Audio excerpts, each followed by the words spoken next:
Welcome to the Co-Host Bros Podcast, where we break down everything short-term rentals, entrepreneurship, and building a profitable hospitality business. Whether you're a host, investor, or property manager, we share real strategies, real insights, and real experiences to help you scale smarter and grow faster. Let's dive in.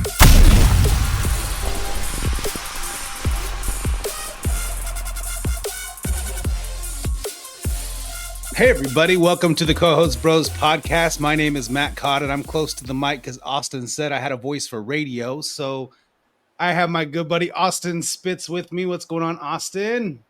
What's up? How you doing, man? We just made that fun today. All right, I like it. It's good. Yeah. So we have a special guest today. We always have a special guest. All our guests just get more and more special. So today we have the fit investor, Mr. Cale Delany. He's the owner operator. So what is going on, Mr. Cale? Hey guys, and I guess it's better to have a voice for radio than a face for radio. So that's a compliment. I don't have the face. But I got the voice. I'm so lucky. Oh man, Austin, you there? Yeah, we'll jump right into it. So Cale, for anybody, laggy. You look frozen. Can you hear me? So I apologize, everybody. I'm lagging. I'm processing a podcast on a different screen, and it's jacking me up. So I'm jacked up. It's not Austin or Cale that's jacked up. It's me that jacked up. So just send me all your hateful DMs because I like them anyway. All right, back to you, Austin. Oh, okay. No, let's just jump right into it, Cale. For our audience, give us a little background on you and what you're kind of doing these days and how you kind of got in the short-term rental space. Tell people what Cale's all about. Sure.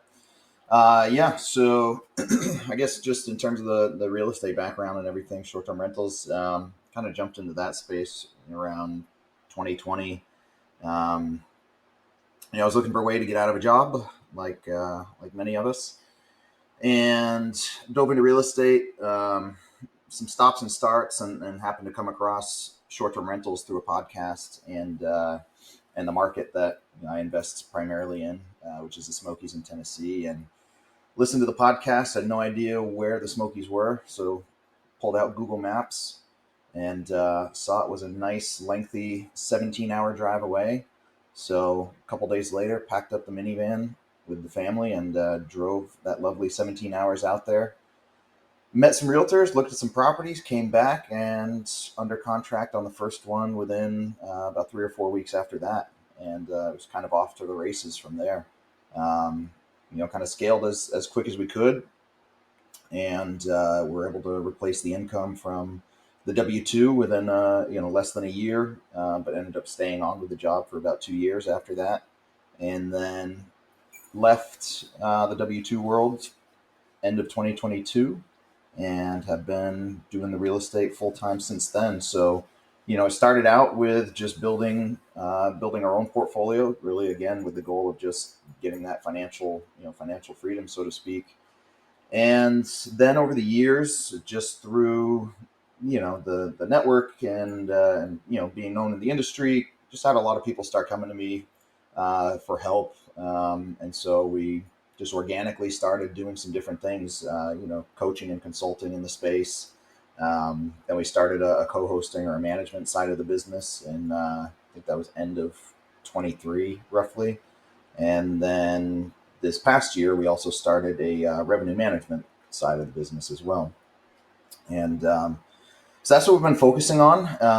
In addition to that, Matt mentioned my alias, the Fit Investor. So that's been kind of a bit of a passion project over the past couple of years as well, which is our podcast, again, called the Fit Investor: How to Be Fit Financially, Physically, and Faithfully, which we started as more or less trying to create an open a platform for successful Christian entrepreneurs to be open about their faith and talk about these other fun topics. So that's what we got going on. That's awesome, man. That was an excellent intro. Touched on a lot of things there. One thing I do want to go back on for a second is so you were able to get out of your W 2 job in less than a year, it sounds like. Can you go a little more detail into that? How you were able to do it and how you were able to successfully accomplish that and replace that income? Because I think a lot of our listeners are in that area, whether they're buying short-term rentals or they're scaling a property management business with the ultimate goal in mind to do that. So if you can shed some light on some insight, how did you do it so quickly? How did you leverage that W two? Just tell us about it. Yeah, nothing sexy or fancy about it. Just just started buying as many as I could. So I think we bought four properties in the Smokies the first year, and excuse me, within those four, those essentially were able to replace that income. And then the next year, I think we bought another. I think it was another three, maybe. So by the time I had left the W two, I had seven or maybe a little bit more properties under the belt, and so I had a nice cushion, I guess, on the income, and keeping the W two for that period was, was really helpful, obviously for the financeability, and just having that safety net, in case things didn't work out as I was hoping with the properties. So it was really just a function of, again, buying as many as we could. It was all through traditional or conventional financing. First property, second home loan, 10% down.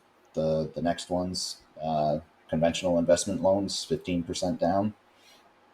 And yeah, so I mean, there's no real secret sauce to it. I guess the one thing I could say, perhaps that I don't know if it gave me an edge, but I think set me up for success a little bit was, in that market, the Smokies at that time, and I mean still somewhat today, but especially at that time in 2021, 2022, when I was doing most of the acquiring, things were on fire. This is, still in the midst of COVID, but everything opened up, so pent up travel demand, all that good stuff. So I mean, that certainly was a bit of a tailwind in getting in at that time as far as the revenue goes. However, buying properties was not so easy at that time. Not just in the Smokies, but kind of everywhere. But particularly in the Smokies, it was like you get a property that comes on the market, and within 24, 48 hours, it had a dozen offers and was sold for 30% over asking. I mean, it was just nuts. And I remember on that long drive back after that initial visit, trying to think of how the heck am I going to make this work, because it already seems super expensive. Plus, these things are going for over asking, which is just nuts. And there's all these bidding wars, and just it was just a kind of a nightmare scenario for me, especially just because I'm very, very frugal, and the idea of paying more than somebody is asking just does not really make sense to me. Um, so I kind of struggled with that on the drive back, and really just said, okay, well, let's look at the stuff that's kind of fallen out of the limelight. Let's look at the properties that have been sitting on market for a little bit, which at that time a little bit meant maybe 2 to 3 weeks. And I found that if a property really had sat on the market for that period of time, nobody was really looking at it at that point. Whether it was a good property or a bad property, but nobody was looking at it because there was just so much fresh inventory coming in. And so I started doing that, and that's I kind of call it my stale listing strategy. But that's what I did for pretty much every purchase. I just, I'd go in Zillow, do a search, and then do it reverse chronologically. So start looking at the properties that have been on the market the longest first, and go down the list. And that's how I found the first property, and pretty much more or less all the others, with a couple exceptions. So that was really the only kind of, I guess, different perhaps thing that I did. Otherwise, like I said, nothing real sexy or fancy about it. Just kind of, stuck with the game plan, and move forward, and bought as many as I could. Yeah, that's awesome. So all of your properties sound like they're in the Smokies. Is there anything like that you think that comes to mind being hyper focused in one specific market? How has it been over the last 4 or 5 years? Like, is it pretty stable? Is the income pretty consistent? Or do you ever think like, hey, maybe I wish I was kind of had it in a beach market or something like that? Or are you happy with your decision of like, hey, like I'm got my management team here. I like being hyper focused here. I could be more profitable because my reviews are better. What's your take on, I guess, being all in there versus being in other markets? Yeah, so I do have some in South Florida as well. But I mean, just in terms of how I've seen it, kind of evolve over the past few years, it's a tough market. No ifs, ands, or buts about it. I mean, it is the top vacation rental market in the country. It has been for the past 50 plus years. It's probably the most competitive, or at least one of the most competitive markets out there, especially post COVID. With everybody jumping in, the inventory has gone up incredibly. It's the kind of market that I tell people, especially now, it's not necessarily for the faint of heart. You need to be on top of your game. It's interesting comparing markets, outside of the Smokies and just looking at the level of professionalism of other hosts versus a majority of hosts in the Smokies, and there's a typically a definitive difference. I mean, just because out of necessity, like I said, you got to be on top of your game in the Smokies. You got to be you got to have a nice property. If you really want it to do well, you got to have it, design and decor, amenities, and more so, just like anywhere else, but especially in an ultra competitive market like this, trying to see what can you do to set yourself apart. Just because, again, there's so much inventory, such a high level of competition. If you don't do something different, the only lever you can really pull to compete is price. And, just again, with the level of inventory out there, even that lever is, not a guarantee to really get you anything. So it definitely has become very, very more competitive, or much more competitive. Requires a lot more active involvement. But all that being said, I still think it's a very good market, and there's certainly opportunities out there. We just purchased another one towards the end of last year, and it's doing fantastic. You just got to be patient.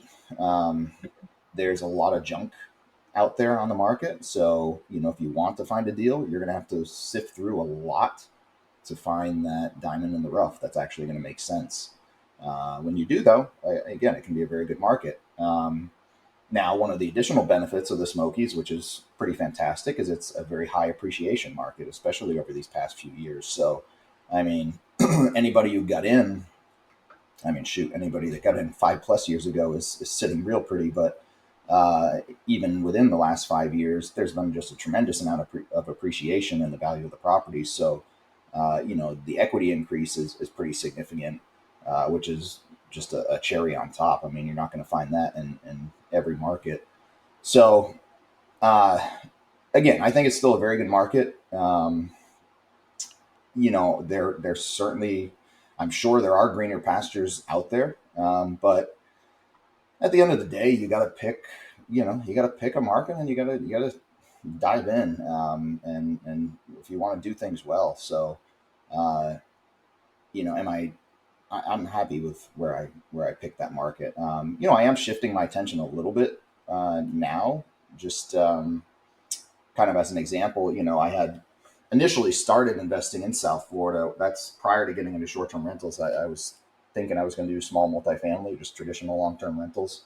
So the first property we actually bought was a quadplex down in South Florida, which we still have. And we converted one of those units into a short term. The others are still long term. And then we started managing properties down here when we started that management arm. And I had initially stayed away from South Florida in terms of purchasing, primarily because of taxes and insurance. It's a bit of a mess down here, especially with the insurance. But what I found after these years, and with the properties that we have down here and the ones that we're managing down here, is a few things. One is that maintenance, build quality in the Smokies is not very good. So things break almost every day, which not only is a bit of a headache, but it's very costly. So maintenance costs are pretty significant out there. South Florida, even one of the properties is actually even over 100 years old. Knock on wood, almost nothing ever breaks. There's barely any maintenance cost at all. And any of the properties we have or manage in South Florida, it's pretty remarkable, actually. So after seeing that data now for the past couple of years, really that higher taxes and insurance number is kind of a wash with the savings and maintenance and headaches that you get. Not only that, I mentioned the level of competition a little bit earlier. The level of competition down here is, gosh, it's nothing compared to the Smokies. So it's almost like an untapped market. I mean, like, you'd be surprised how many people just still don't even have professional photos. I mean, it's pretty remarkable.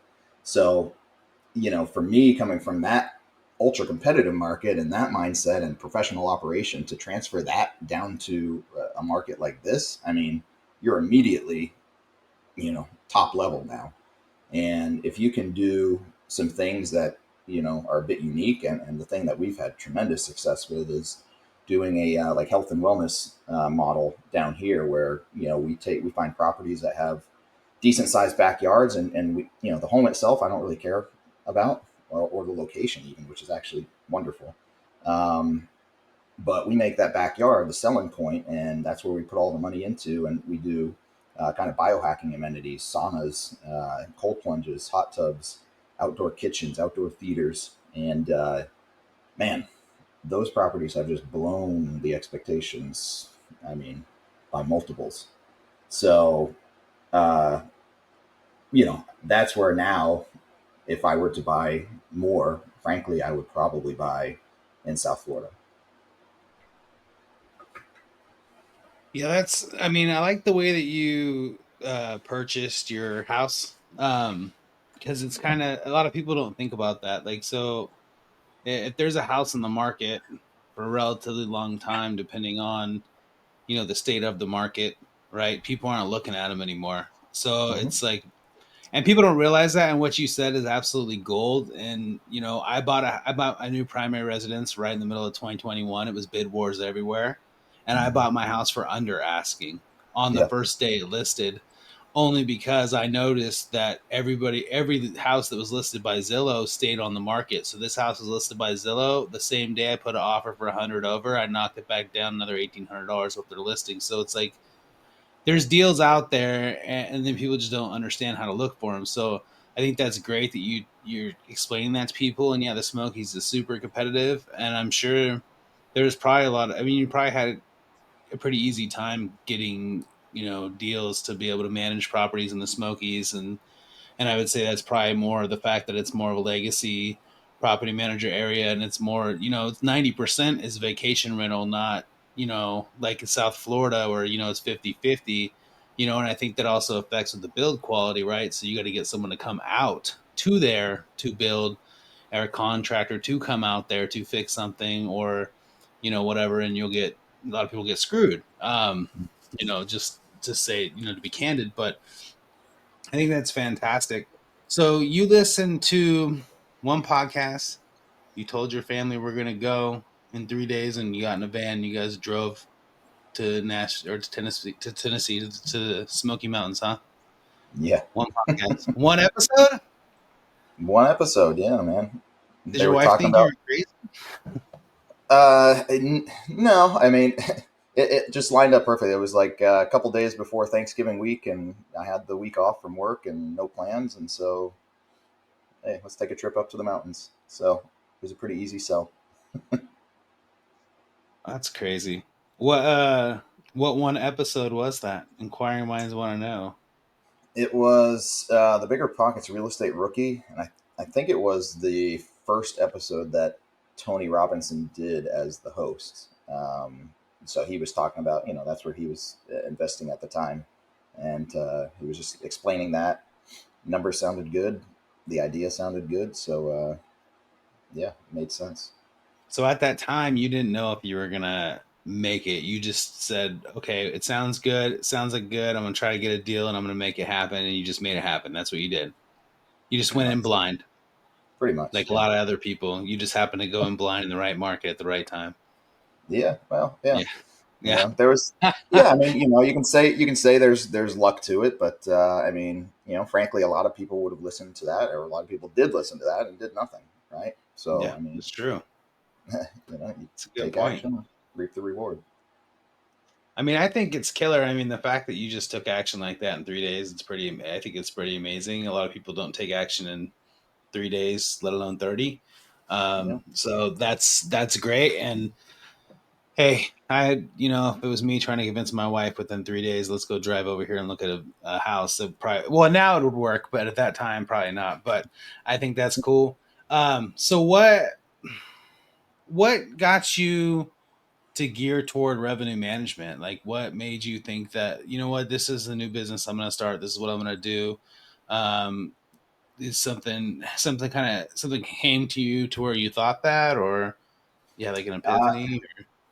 yeah. No, everything's just kind of come organically. I'm you know very active within the industry and the networks and all that stuff, and my name is kind of out there a little bit. So, uh, people, like I said, people just over the years, they come to know me somewhat and reach out for help. And so we just had last year, we were seeing it with our own portfolio as well, and we just had a lot of people coming to us asking for help, particularly with pricing, because we were seeing that it was taking a lot more active involvement with our revenue management and pricing strategy with our own portfolio than previous years, and it was just becoming a lot more challenging. So when we had people start coming to us asking us the same kind of things, it just kind of made sense. So we started offering again kind of that standalone revenue management. So we were already offering the co-host full service co-hosting, but it kind of was just a natural add-on for people who you know still want to manage the property themselves, but they don't have the time or the inclination or the wherewithal to put in the time and effort that's needed to really optimize their revenue. And so, the way it works is essentially you as a host or the owner still manage the property, but pretty much I tell people just pretty much forget about your pricing from that point on, right? We're going to set up a custom pricing strategy for you. We're going to monitor the KPIs and we're going to make all the adjustments needed to optimize your revenue based on our predetermined and mutually agreed upon goals and expectations. And so, I mean, it's I think it's a great stopgap for people that again maybe they're great at management or they just want to they don't want to pay a full co-host management fee, but they're struggling with their revenue. And so, as long as they're a good manager, because, these things go hand in hand, right? You can have the best revenue management and pricing strategy, but if the management stinks and, the reviews are in the gutter and the listings, a dump, then, it's not a magic wand.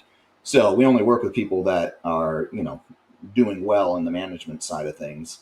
And then, we can plug in and take care of that pricing and really help them optimize their revenue. And I mean, we've had tremendous success and the clients that we've taken on with this. I mean, just very very good success. One I can think of here, the latest one. Is it the latest? No, not the latest. But we took on a client down here in South Florida that when we took them on, they literally had zero bookings. From that point on out, and so they've been on board with us for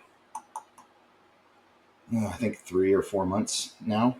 And within that first month, we immediately took them from zero to I believe it was almost 8,000 in bookings, and this was in slow season down here. And I believe they had been, I believe they had done 40,000 roughly the year prior in annual gross revenue. And No. these 4 months, we've pretty much already gotten that. So, I mean, it can be, pretty tremendous if somebody just really doesn't know how to manage that revenue and that pricing strategy. And I mean, to bring somebody on like us that knows what they're doing, I mean, it can be multiples, in terms of the increase. So, it's an investment just like anything else, but, just like with the co-hosting, it's an investment, but we more than pay for our fees and everything. So are you're still building your co-hosting business? Yeah, yeah. We are still doing that. Again, nothing, we have not, it's not been a focus. And every client has just come through, come organically through word of mouth or just through the network.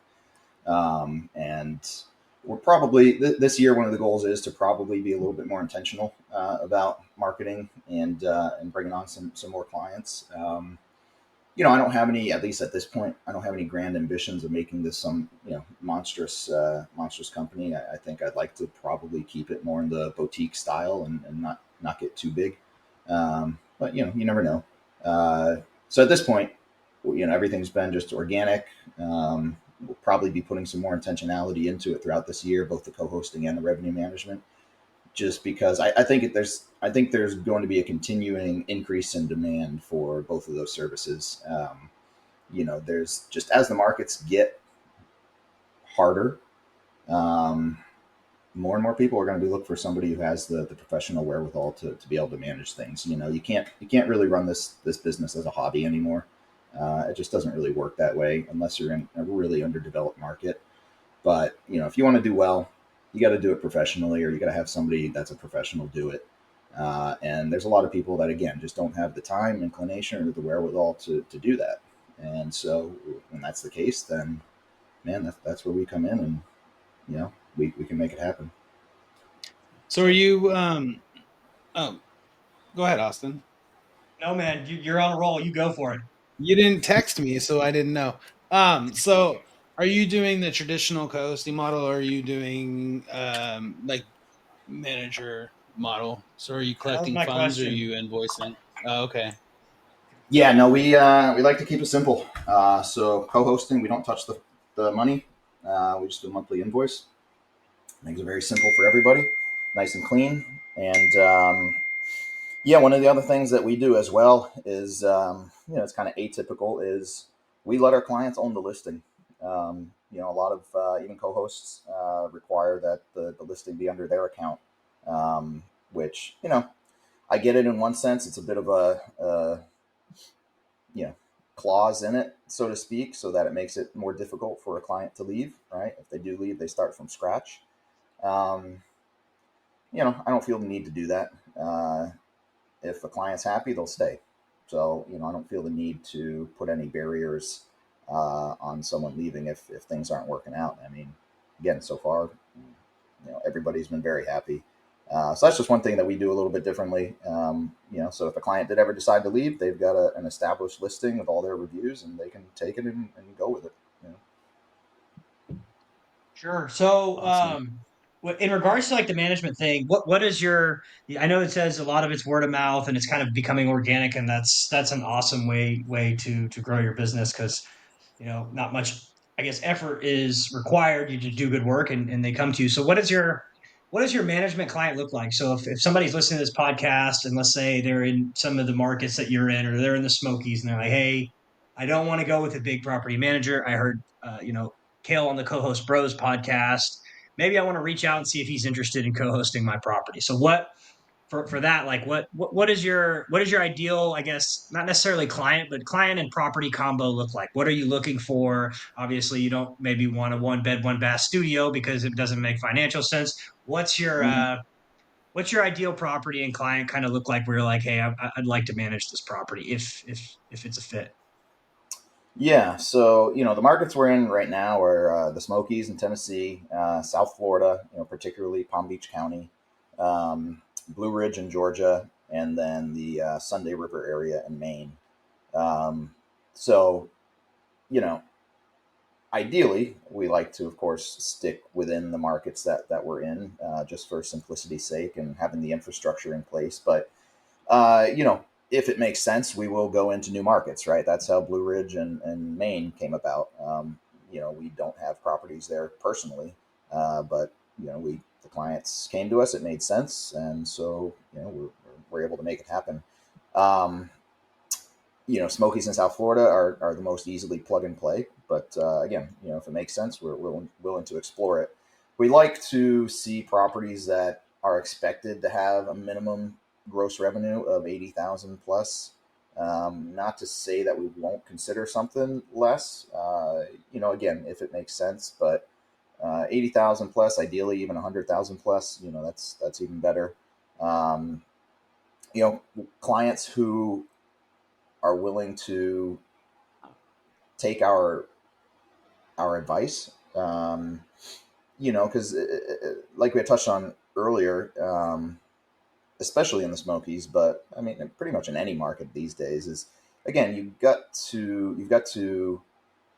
the property's got to be nice. I mean, it's got to have nice design and decor at a minimum, and ideally something unique or some good amenities. So if the property is just really bare bones average, I mean, if bare bones average and it's going to gross those numbers that we talked about, then that's one thing. But ideally, we want owners who are willing to make a little bit of an investment, if needed, into the property to really make it something special and really outperform. So that's the ideal client, in particular when it comes to the co-hosting. The revenue management side of things, that's a little bit more flexible, and that's much less market dependent, right? Because we don't need the physical infrastructure at that point. It's just a matter of market knowledge.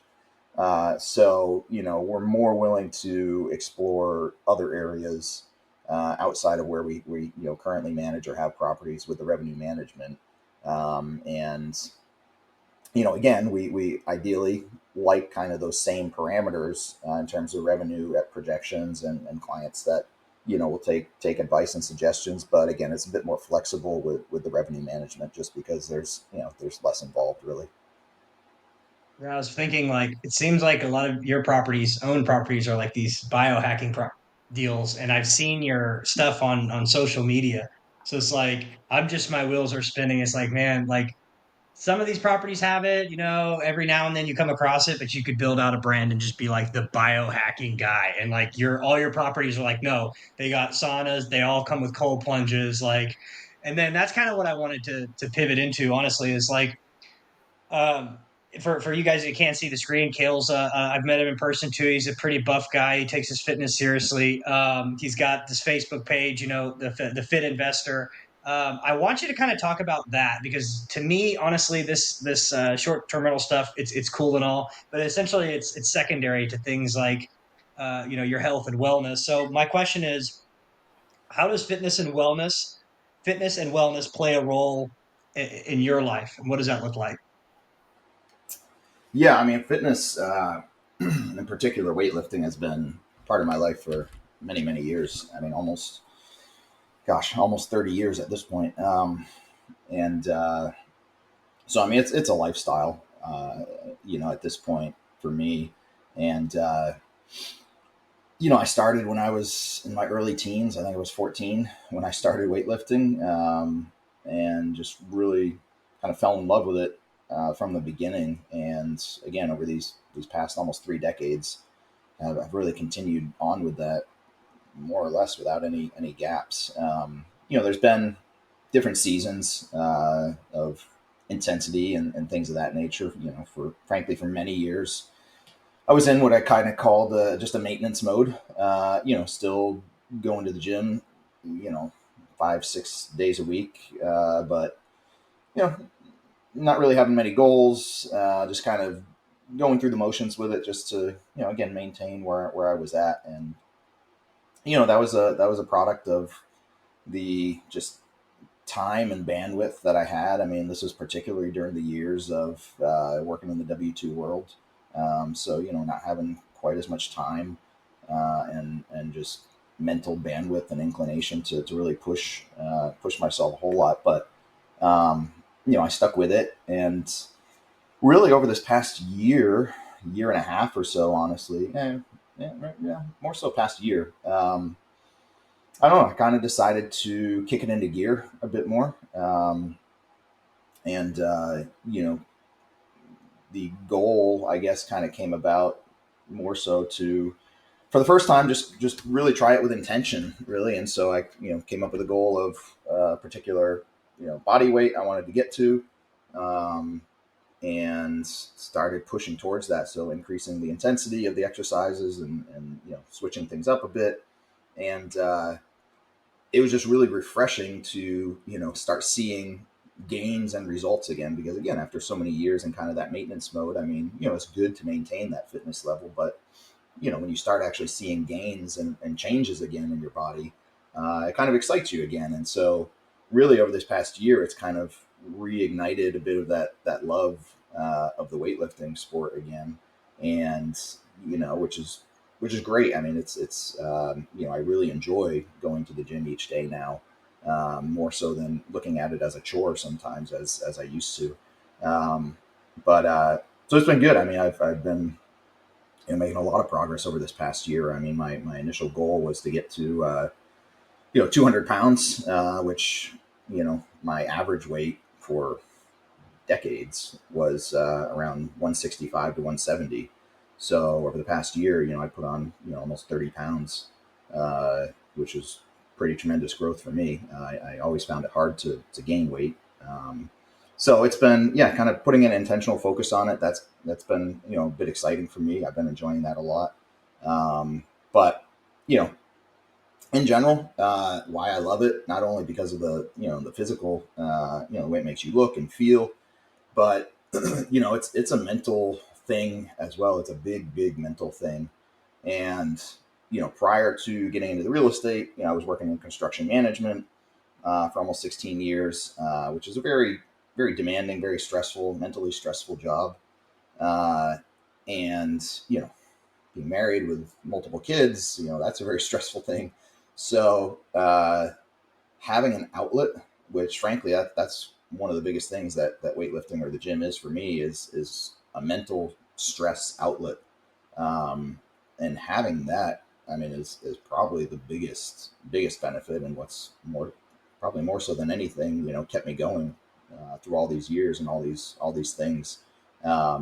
Me personally, I internalize a lot of stress, which is not good. And so if I didn't have an outlet like that, I don't know. I don't know where I'd be. So to me, I think it's probably not really an exaggeration to say it's more or less a lifesaver, to have the fitness be a lifestyle that it is for me. And that's why I encourage everyone to. It doesn't have to be weightlifting or the gym or whatever. I mean, I personally think weightlifting is one of the best exercises or sports that you can do for fitness out there. It's just that the benefits are tremendous, but I understand not everybody likes it. But I mean, just for example, weightlifting in general, just in comparison to, say, for example, cardio. People like running or biking. I mean, that's fantastic.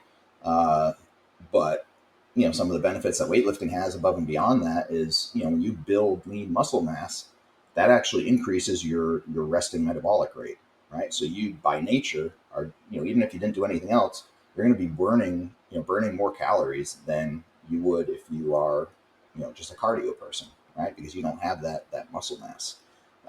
So it's going to make it much easier for you, frankly, to maintain consistency in your body. Weightlifting, if done well and done correctly as well, is a form of cardio. I mean, my workouts, my heart rate is typically staying within the 120 to 160 beat per minute range, right, for a solid hour plus. So, I mean, those are the heart rates that you're going to be in if you're running, right?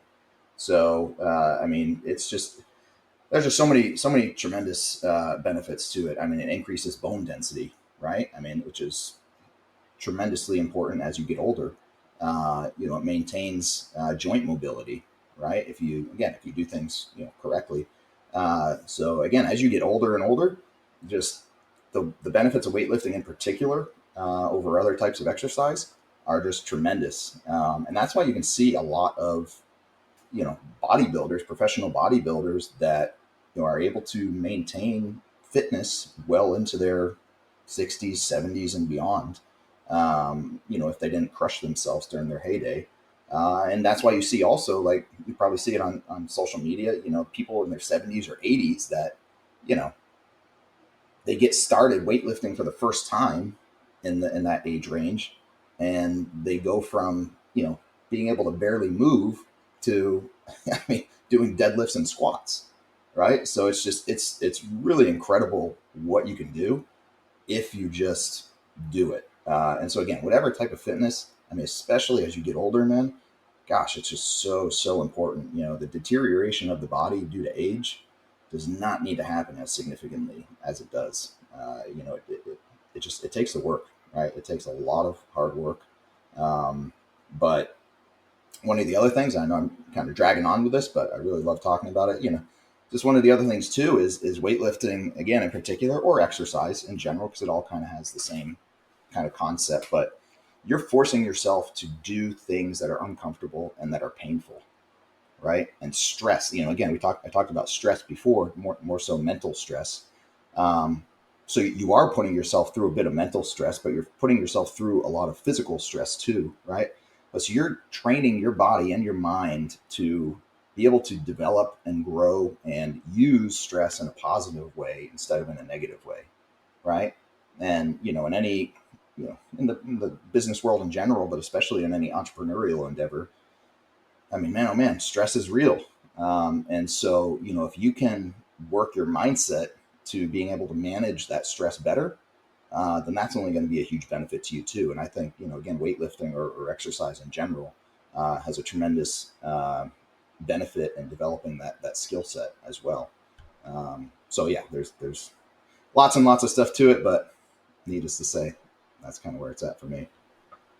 Hey, everybody, are you looking for your next property, or are you trying to comp out some co-host clients?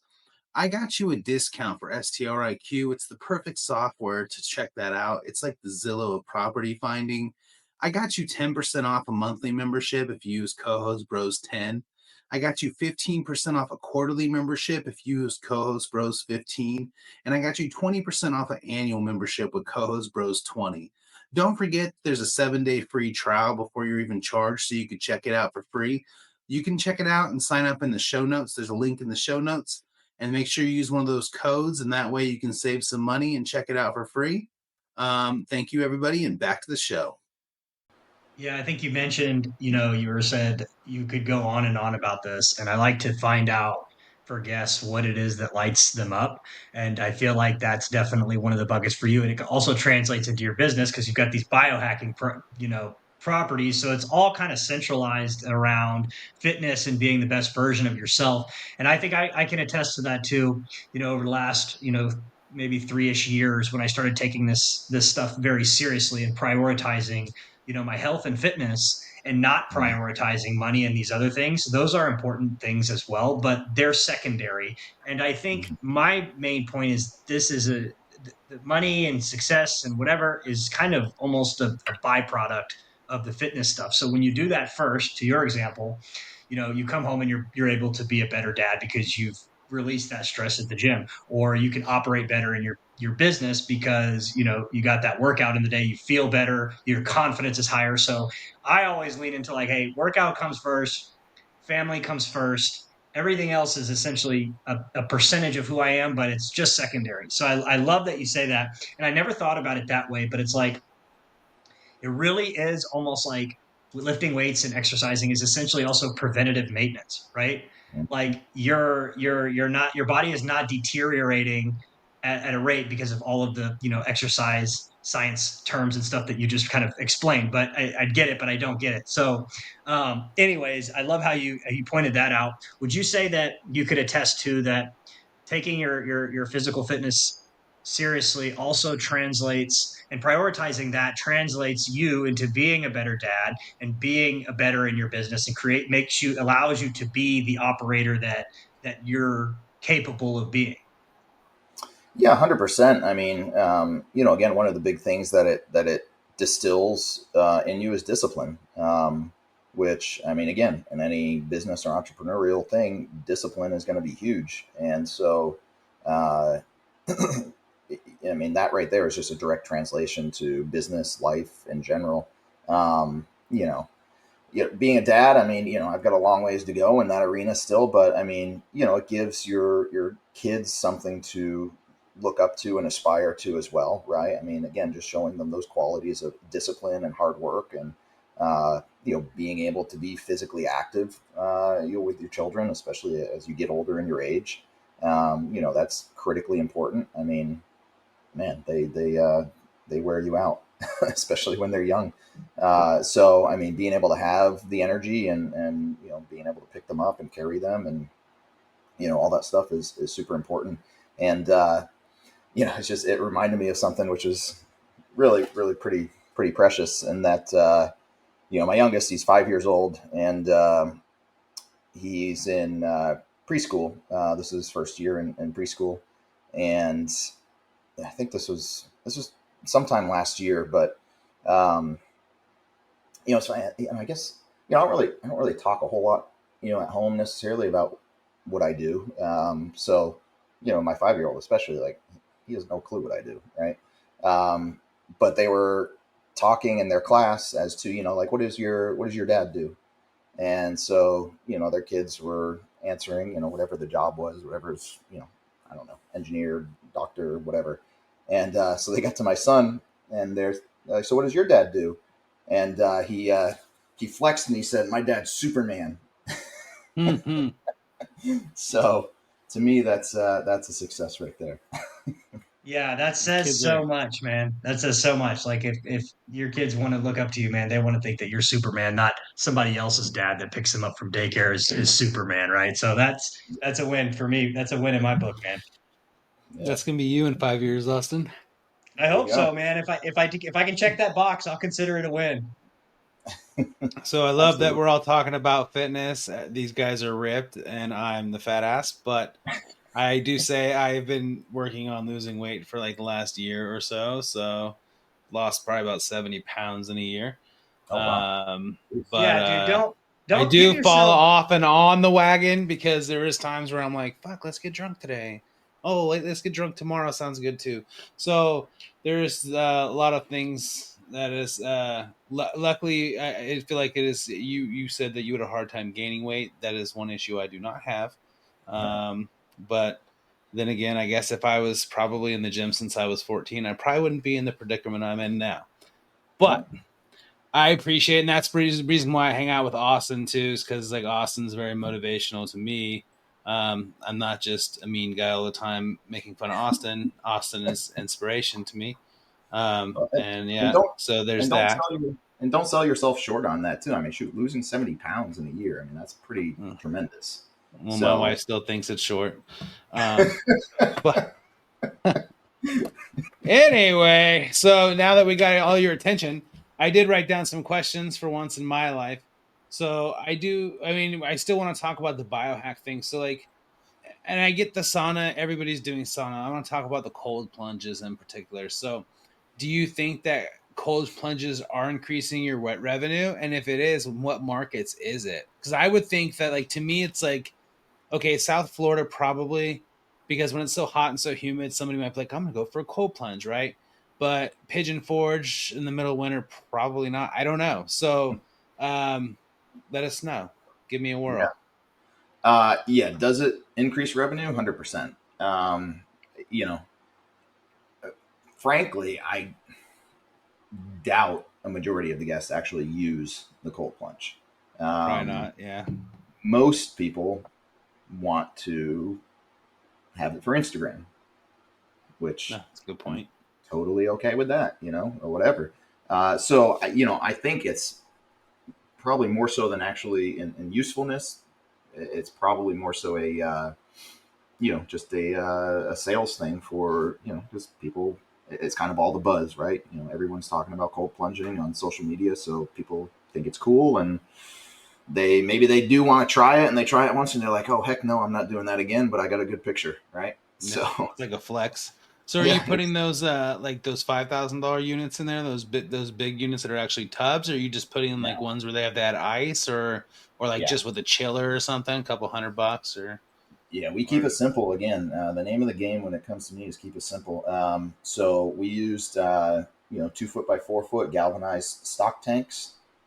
Dress them up a Oh, little okay. bit with with some wood trim or something, and then a small commercial ice machine on site. So if the guests want to use it, they fill it with water and put in ice to their preference. So it makes it very easy, very simple, very low maintenance. And yeah, I mean the chillers, they're I mean it's nice, but they're prone to issues and not lasting long. Um, the big tubs and stuff like that. Again, I mean they're very costly, and I mean what we're doing serves the same purpose. So you know, as far as markets, I mean, yeah, South Florida, like I mentioned before, has been just prime for it. I will say one thing that when I started putting in the saunas, the barrel saunas outside here in South Florida, I got a lot of flack from people saying, "Why are you putting a sauna in South Florida? It's 100 degrees outside. Who's going to use it?" Well, a lot of people use it. So, November, December, January, they're gonna use it. even in the February. summertime, Yeah. man. And that's kind of where it's nice, if you have the cold plunge too, in the midst of summer, you can jump back and forth and between the sauna and the hot tub, and it actually makes it kind of enjoyable. But yeah, so South Florida has been fantastic with that model. We did do a test pilot in the Smokies. We had to kind of do things a little bit of a different route because we don't have the exterior or usable exterior space like we do in South Florida. So we did it inside. We actually built an interior spa room where we actually have a steam shower, a big 4-person sauna, a cold plunge, a massage chair, and yeah, I mean it's been successful. People are using that too. I mean, it's something different. It's something unique. It gives it gives people something unique to come for. I mean, it's a little personal spa, right? So I think spa stuff really can work anywhere. I mean, just think about it. There's spa parlors and massage parlors everywhere, right? So, I mean, there's obviously some type of demand for it no matter where you go. Yeah, you got to look a bit into what your avatar or your clientele is that you're focusing the property on. But I definitely think it can be successful everywhere. But yeah, certainly some markets are going to be just more prime for it than others. I think adding an amenity that other people don't have tends to work. Like I have a house that's off the Gulf of Mexico, but it's not in like a dedicated like big vacation beach market. It's a small place, kind of like same type of deal. You can't get contractors out there. They all come from other places. Just terrible. And I have Yeah. a horseshoe pit, Mm-hmm. and like people are just like my place is just going off the rails, and I literally just opened it back up For a because it hit horseshoe. by hurricane. Yeah, for a horseshoe pit. I mean, I got an arcade and all that stuff, but nobody has it. Like I'm the only one. Like so, they're Yeah. like booking my place nonstop. So it's crazy because if you add an amenity that nobody has, they seem to like people flock to it because it's like, oh, I can try this instead of staying over there at Nancy's house. Yeah, well, that's what I tell everybody too. Is like, look, when you're doing your property, look at what everyone else is doing, right? Because there are going to be some kind of base standards that you're going to need to have, right? And then look what everybody else is not doing, right? And find that thing that you can do that nobody else is doing, right? And just like you said, I mean, it could be something as simple as a horseshoe pit, but again, I got it's it for just it's 12 something bucks at that Walmart too. you need to. I built the pit. I mean, that was like $200, but like the horseshoe set was literally Oh, $12.50 on clearance. And I was like, oh, we are walking getting games, and I was like, oh, we're gonna build a horseshoe pit. My wife's like, when are you gonna do that? I said this weekend, and then we did it. But there you go. Right? yeah, so I do have one more question that I wrote down, and I was just thinking when I wrote down this question, I feel like this is a question, Austin, we should be asking people every freaking time. Um, but what is the biggest mistake you made in your short-term rental business? Yeah. Um, That was a good one. I got him stumped. Well, if you're gonna ask the biggest mistake, then you gotta ask what's their biggest win too, right? Like that's got to be part of the package deal because We spent 52 minutes talking about his wins, buddy. Yeah, that's true. His whole life's a win. Just this His kid whole comes home. life is, I mean, Yeah, I because won't go that far. he's ripped. He's a superhero. I mean, what else does this guy have? I mean, he has it all. yeah, He has a dude. Yeah, piano in his background. Like he has everything. Right? Oh gosh. Oh man. Biggest mistake. I don't know. It's kind of hard. I mean, thankfully, I don't think I've made any real significant mistakes. I'm very diligent in my processes. Whatever it is. So, I know it may sound like I kind of jumped into things, which I did, but what you don't see is, the amount of research that I was doing at that same time. I mean, I was devouring podcasts and books and learning all this as much as I possibly could. But biggest mistakes, I mean, It could be anything. You priced wrong. You didn't double check your cleaner. Anything. I mean, yeah, you I mean, know. I guess, it's maybe perhaps, there's some things you don't know that you don't know. And, I guess just one thing that's happened a couple times, unfortunately, and I guess I probably should have paid more attention after the first time, is in the Smokies, everything more or less is on septics. And having septic backups really stink, literally and metaphorically.